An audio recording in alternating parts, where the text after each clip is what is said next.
At last, tapos na yung pagtanim ko ng mga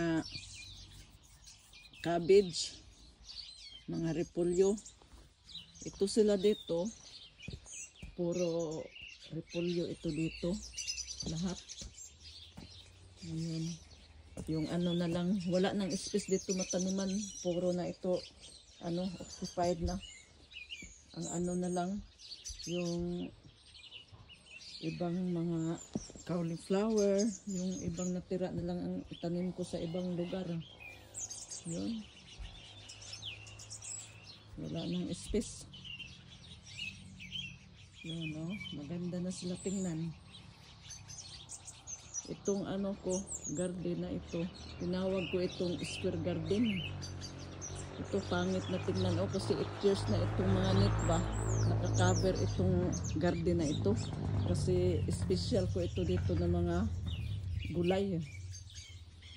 Pero mapakinabangan pa naman. At least may cover siya.